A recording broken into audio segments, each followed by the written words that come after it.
balansyado, dainimpig kikilingan, asin makatotohanan. DCGB, Bareta alas 7.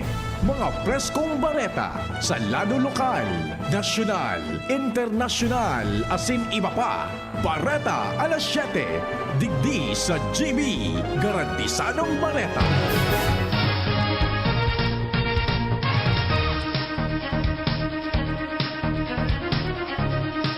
Maray na aga mga tugang oya po ang mga bareta ngunyan na Webes. Kami ang matud kan bareta. Ako po si Jasmine Baloloy. Ako man po si Edwin Peralta. Enot sa headlines kan mga bareta.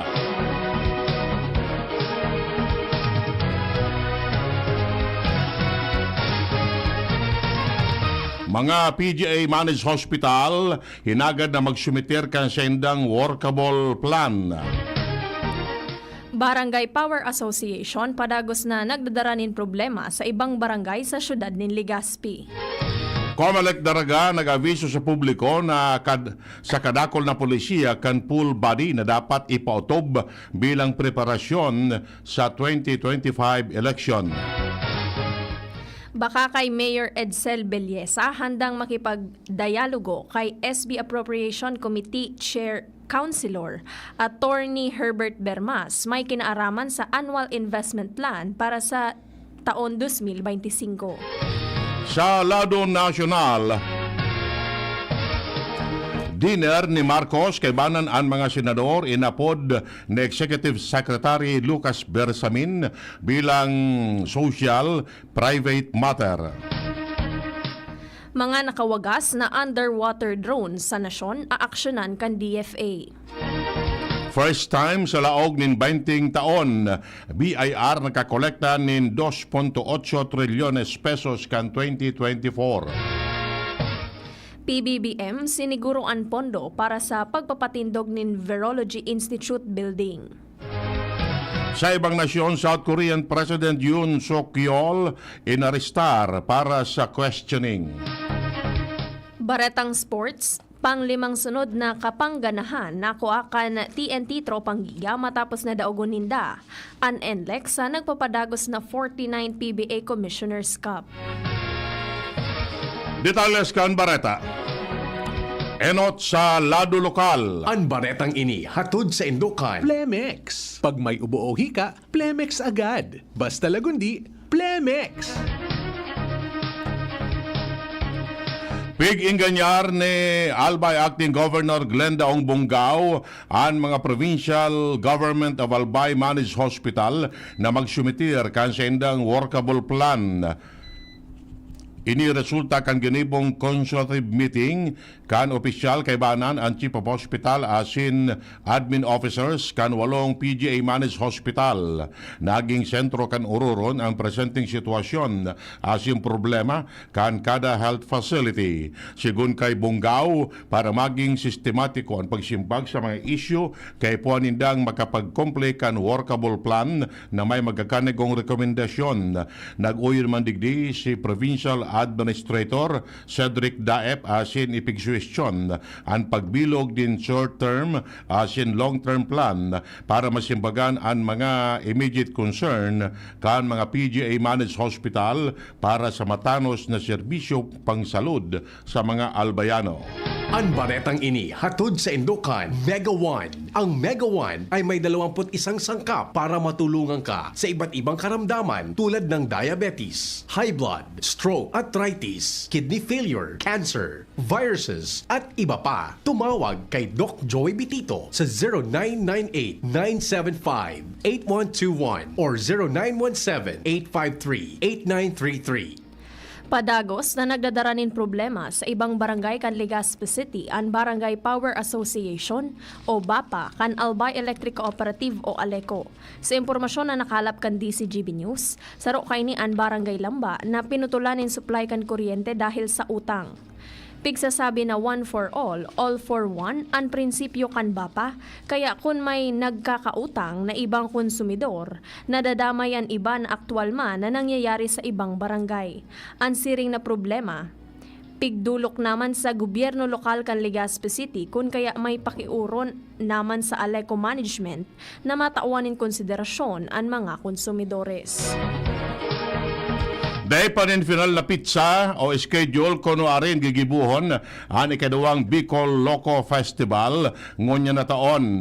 Ini ang pahayag ni Alcalde Alfredo Garbin Jr. kan Legazpi City kung saan sayang ipinaliwanag na dakol na dapat na ikonsiderar para maorganisar giraray ang dakulang aktibidad na ini. Kibanan digdi ang pagprocure kan mga kinakaipon na serbisyo asin gamit mantang pag-adalan man kung sakop ini kan election ban, lalo na kung ibubusol linda na mangyari ini sa Abril na nasa laog ini kan election period kung kaya kay puan nindang magkuanin exemption sa Commission on Election. Sinabi ni Garbin na pig-inguan ninda na taon-taon mapakaray ang aktibidad para mas dakol na mga turista ang magbisita sa Legazpi na magkakatabang sa syudad, sa probinsya, pati na sa Kabikolan. Nakahanda ng makipaghuron si Bakakay Mayor Edsel Belleza, kansang ang Bayan Committee on Appropriation, Chairman Konsehal Attorney Herbert Bermas, para sa Annual Investment Plan o AIP kan munisipyo para sa taon 2025. Ini ang pahayag kan alkalde sa pag-follow up kan DCGB News. Makalihis na ibalik kan konseho sa opisina kan alkalde ang AIP dahil sa nahiling ninda na depekto sa naging proseso kan pagbilog ka ini. Sa regular na session kan konseho, enot ng pigkwestiyon ni Attorney Bermas ang naging proseso ka ini dahil sigun sa iya, dai nasunod ang nagkapirang legal na basihan, kaibahan na ang dai pag-imbitar sa sarong sektor na dapat mag-atindir sa Municipal Development Council asin aligadong bako ang alkalde ang nag-preside sa meeting. Sa siring na sitwasyon na dai na-aprobaran ang AIP kan banwaan magiging reenacted ang fondo kaini ngunya na taon asin maapektaran ang pasweldo sa mga empleyado asin programa kan Bakakay Community College na kan taon 2024 wara ini ni naalokar na budget. Kasabay kan pagbalik kan AIP sa opisina ni Belleza, ang naging rekomendasyon kaini na mag-convene giraray ang mga miyembro kan Municipal Development Council para sa tamang proseso kan pagbilog asin pag-aprobar kaini bagong man isumitir sa sanggunian bayan kan Bakakay Albay. Sa ibong nalado nanindugan si Mayor Belleza na nag-agi sa tamang proseso ang pagbilog dinda kan AIP kan banwaan para sa taon 2025. Pinanginutan ka na Bicol Party List sa pagkikipagtabangan kan TESDA and orientation para sa 25 beneficiaryo kan programang Organic Agriculture Production o NC2 sa Barangay Palanog, Kamalig, Albay. Sigun kay Bicol Party List Representative Elizalde Co, ang programang ini lakdang para matawan ang pagkakataon ang mga Bicolano na mapaangat ang kabuhayan sa sektor nin agrikultura. Nagtutubot si Ko na ang pagtataon ng tamang kaaraman as ensayo, iyo ang liyabe para magkaigwan ng mas maray na futuro ang mga namamanuaan. Ang mga beneficiaryo sa ngunyan nagsasairarom sa training sa Elmero de Xi Integrated Farm School kung sa ensinda tuturuan nin mga kinakaipuan na kaaraman para magtriumpo sa organic farming matapos ang sendang ensayo sa maabot na Enero 29. Idinugang pa ni Kong Saldi na ang siring na klase ng programa bako siya na para sa mga beneficiaryo kundi para man sa komunidad sa pag-uswag kan kada individual nagaangat man ang kabilugan na estado kan susyudad. Ginibo an orientation kan Enero 10 bilang parte kan pangako kan Bicol Party List na magtaonin oportunidad sa mga Bicolano para mapakaray ang sendang pamumuhay. Formal nang nag-asumir sa pwesto ang bagong Local Government Operation Officer o LGOO kan Tabaco City na si Jennifer Codya. Si Codya nag-courtesy call naman kay Tabaco City Mayor Crisel Agman bilang kasalida ni outgoing LGOO Elmer Villanueva Jr. na ngunyan ipigbalik na sa syudad kan Ligao. Kaiba ni Codya na o sa paghampang kay Alcalde Crisel, iyo mismo si Villanueva kasabay si DILG Provincial Director Ray Caceres asin ang Albay Cluster Head na si Maria Cecilia del Puerto. Si Kodia ang nagserbi na Program Manager kan DILG sa probinsya bago ipigdesignar sa Tabaco City bilang Local Government Operation Officer. Ipinarumdom ni Daraga Comelec Officer Andy Toledo sa mga Daragenyo asin sa publiko na sa election period dakol na mga polisiya ang full body na dapat i-implementar bilang preparasyon sa maabot na perilian. Sigun kay Toledo, kaya ba nandigdian pagkakaigwanin inconvenience sa mga tinampo dahil sa nakataltag na mga Comelec checkpoint. Sa pagkikipag-uron kan DCGB News kay Toledo, ipinaliwanag niya na ang mga checkpoint pwedeng gibuhon ni nagkaparang beses sa sarong aldaw na nakadepende sa pangangaipo at security concern sa sarong lugar. Ini imamanihar kan sa indang mga deputized agencies na kompesto kan Philippine National Police, Forces Armadas kan Pilipinas kung saan magkakaigwa ni limited vision o plain view searches.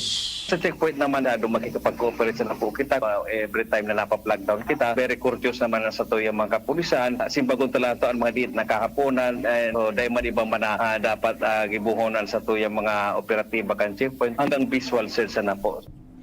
Sinabi ng Toledo na sa sendang lado, nagpapadagos pa ang automated counting machine roadshow sa natatadang 30% sa 54 barangay kan Banwaan sagkod sa Enero 30. Nagkortesiya na ang bagong tukaw na Local Government Operations Officer o LGOO kan Daraga Albay na si Meredith Basquiñas kay Acting Mayor Junji Haushan. Si Basquiñas, hali sa munisipyo kan Kamalig, sinalidahan kaini si Ces del Puerto. Nasangunyan, ipigbalyo naman sa DILG Provincial Office matapos ang ipinautob na reassignment order kan DILG Regional Office 5. Hinagad ni Basquiñas kay Haushan ang magayon na koordinasyon kan DILG sa LGU Daraga para mamantenir ang status kan munisipyo na sarong awardee na Seal of Local Governance. Para sa alkalde, nakauro naman kaini ang Chief of Police. Kan Daraga na si Police Lieutenant Colonel Edgar Azotea, asin Daraga Municipal Fire Marshal, Fire Senior Inspector MC Kevin Marqueses. Napag-uruna naman ang may kinaaraman sa peace and order sa munisipyo kan Daraga Albay. Naglalaom ang Libon PNP na magiging matrangkilo ang Banwaan sagkod na matapos ang eleksyon sa Mayo. Matatandaan sa kan mga nakaaging barangay election, ipinararom sa Comelec Control ang Libon matapos ikonsiderar na mainit as intensyonado dalan sa sere nin panggagadan sa nasabing lugar. Sigun kay Libon MPS spokesperson, Police Master Sergeant Marivic Corporal, sa ararom kan liderato kan sendang hepe na si Police Major Jonathan Apil, nagkaperang aldaw poon kan ipautob ang Comelec checkpoint asin gunman o kaya gunban dahil pamasindanin nasisitar na nagpasaway. Sa tanawan ni doon na kung araw kani ang sitwasyon, dahil man nin magiging pasaway asin magbayular sa leyes, magayon indikasyon ini para sa pag-abot kan pas i-orden sa pigsasabing pirming generally peaceful ang kapalibotan kan Libon Albay. Gigibuhon ang palarong panlalawigan kan Albay sa Pebrero 10, sagkod 14, 2025. Ini ang pinagkonfirmar sa DCGB News ni DepEd Albay Schools Division Office, spokesperson Froilan Tena, kung saan ang venue kaini iyo ang Albay Provincial Sports Complex sa Barangay San Francisco, Ginubatan, Albay, mientras na ang mga indoor games gigibuho naman sa Kamalig, Albay. Sinabi ni Tena na sa presente, nagpuuna ang mga cluster as in district meet bilang paghahanda kan mga eskwelahan sa kompetisyon. Dugang panitena na sa inisyal na paghuroron posibleng gibuhon ang palarong Bicol sa Legazpi City, alagad wala paninpinal na desisyon sa nasabing aktibidad. Iyan ang primero gabtang kan mga bareta.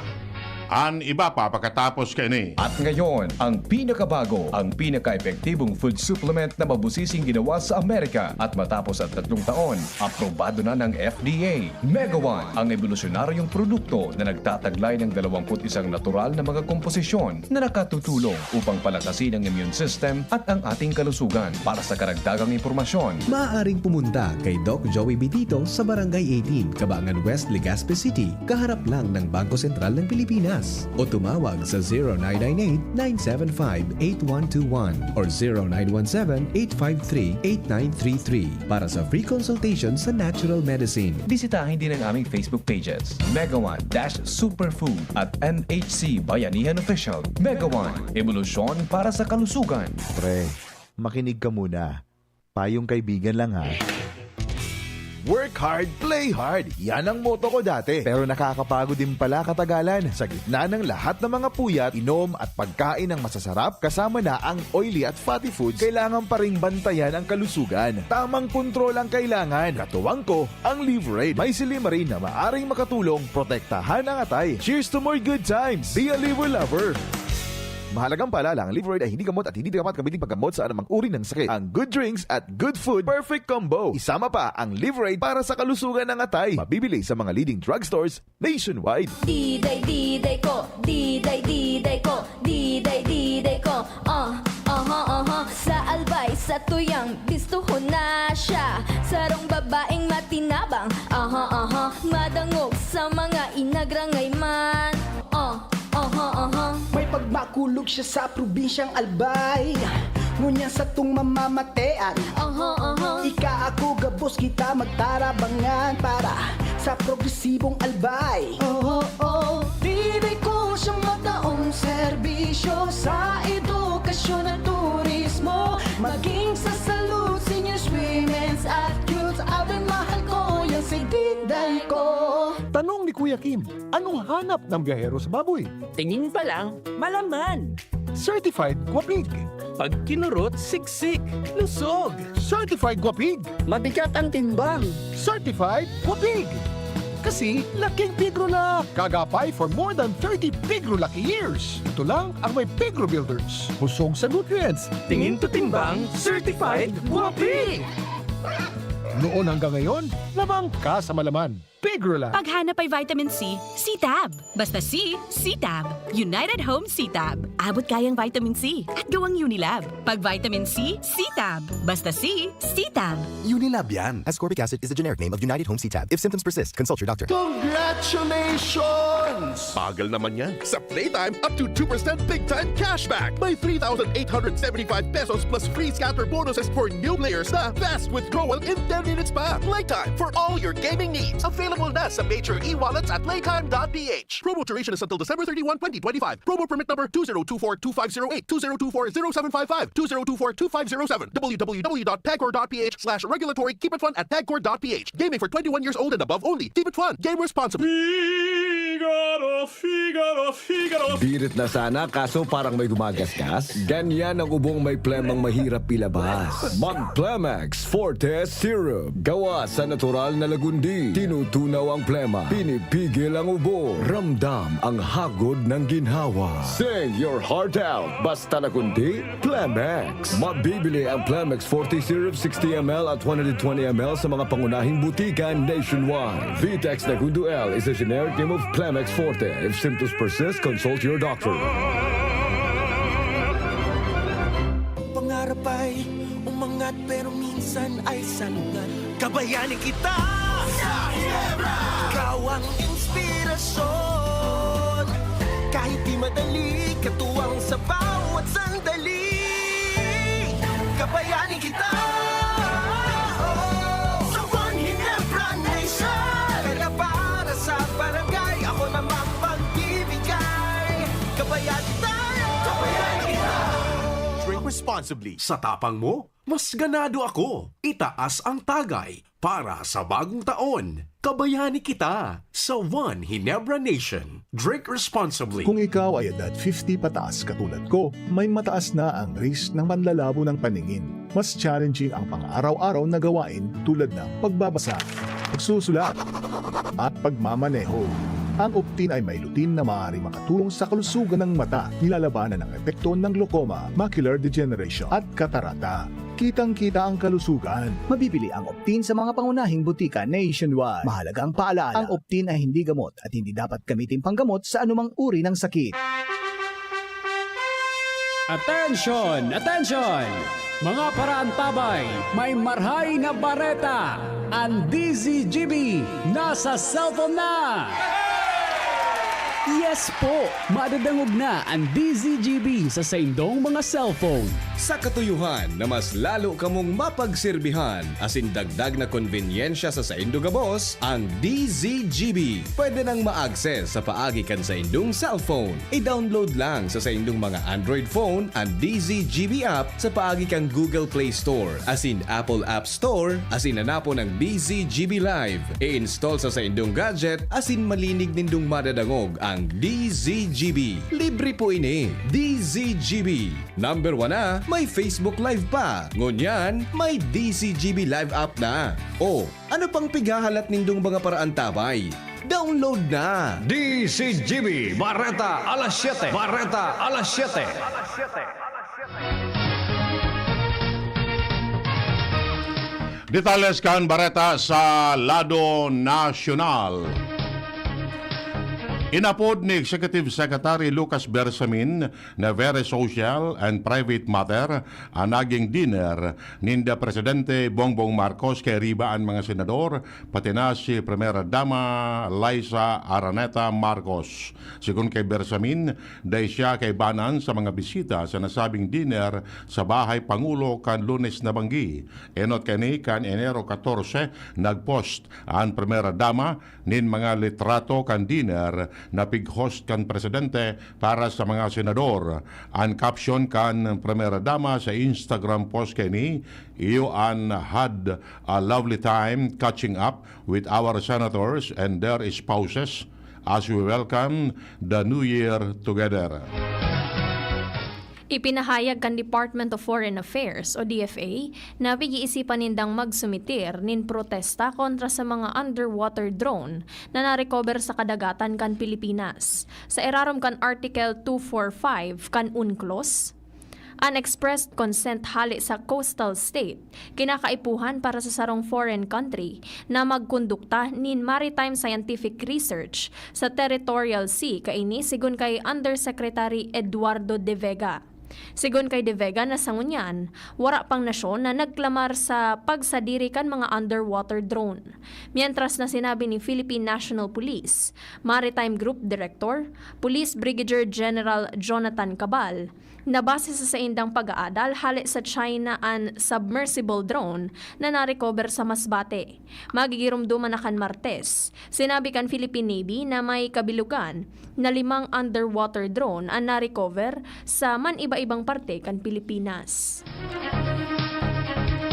Ipasangatan nin 62 counts nin kasong pagsuway sa Anti-Money Laundering Act kan Department of Justice si dating Bamban na Tarlac Mayor Alice Guho asin 30 iba pa. May kinaraman pamanggarari ini sa illegal operation kan Pugo na sinakyada kan mga otoridad sa Tarlac na kaaging taon.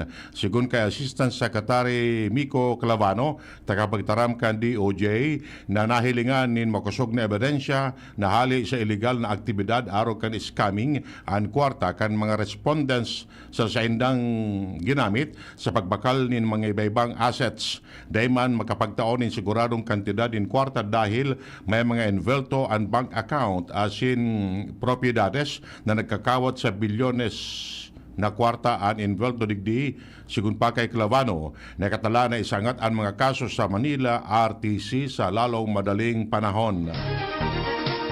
Siniguro ni Presidente Ferdinand Marcos Jr. na tatagamahanin pondo ang pagpapatindog ng edipisyo kan Virology and Vaccine Institute of the Philippines o VIP bilang pagmidbid sa importansya kan preparasyon in kaso magkaigwanin panibagong pangkinaba na pandemya. Naghirit nin pondo sa Presidente ang Department of Science and Technology o DOST para magastosan ang proyekto asin mapugulan ang pagkapindyente asin dagos ng pagkaraot kan VIP Administration Building sa ginibong pagtiripon sa Malacanang. Sinabi kan presidente na mahanap nin kwarta ang gobyerno para mapondohan ang pangangaipo sa gasto sa ipapatindog na edipisyo. Sa ginibong pagtiripon, sinabi ni DOST Secretary Renato Solidum sa presidente na daing pigtagamang pondo ang Department of Public Works and Highways o DPWH para sa nasabing proyekto na mga ngaiponin sa 680 milyon pesos. Kaibahan na digdian pag-develop nin mga bakuna para sa mga tao, hayop asin mga pananom. Siniguro ni Solidum sa presidente nabako sa ng limitado sa pag-aadal sa mga helang kantawo an sa indang pigigibo kudi pati naman sa pagresponde sa mga viruses na nakakaapekto sa mga hayop asin mga tinanom. Idinagdag pa ni Solidum na dakul na mga balikbayan na scientist ang gustong magtabang sa gobyerno asin ang kinakaipuhan na sana iyo ang pasilidad. Sa primerong pagkakataon sa laog nin 20 taon, naabot kan Bureau of Internal Revenue ang target kaning makakolekta nin buwis kanakaagang taon. Inumaw ni BIR Commissioner Romeo Lumawi o kaya Lumagi Jr. ang mga empleyado kan BIR sa pagpapakasog sa pangkolekta nin buwis. Sinabi ni Lumagi na nakakolekta ang BIR kan 2024 nin kantidad 2.8 trilyones pesos asin ni dahil sa mga maigos na personalis kan BIR. Sinabi pa niyang ang sendang dedikasyon sa reforma sa good governance na notaran sa sendag pagkambyo sa sarong taxpayer-oriented agency na nagpapaitaas sa voluntary compliance kan mga taxpayers. Nagpatanid ang Department of Transportation o DOTR sa publiko na peke ang libreng transport cards na ipigdidistribuer kan Facebook page na Transportation in Manila. Sa sarong pahayag, piglinaw kan DOTR na peke ang page asin pinahimutikan na may pigigibong giveaway na libreng beep cards na pigsasabing parte kan selebrasyon kan 126 na taon kan ahensya. Hinagad man kan DOTR na dai makikipagtransaksyon asin makikipagkoordinar sa nasabing platform.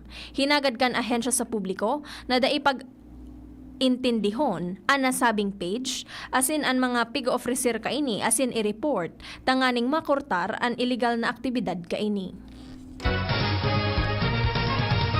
Barata Holi sa ibang nasyon, nadakop na si South Korean President Yoon Suk Yeol para sa questioning may kinaraman sa iyang December 3 martial law declaration.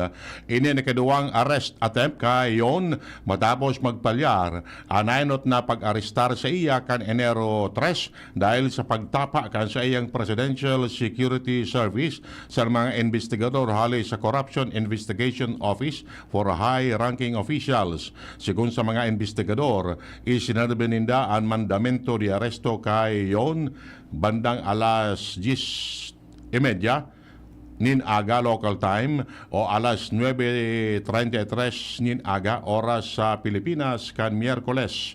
Sa sarong statement, sinabi ni Yoon na nagvoluntary siyang magsabay sa mga investigador para maiwasan ang violensya matapos ang sobra sa 3,000 na police officers ang nagduman sa iyang presidential residence para dakopon siya kan Miyerkules na aga. Sinabi niya kan mailing niya ang forsahan na paglaog kan arrest team sa security area gamit ang mga firefighting equipment.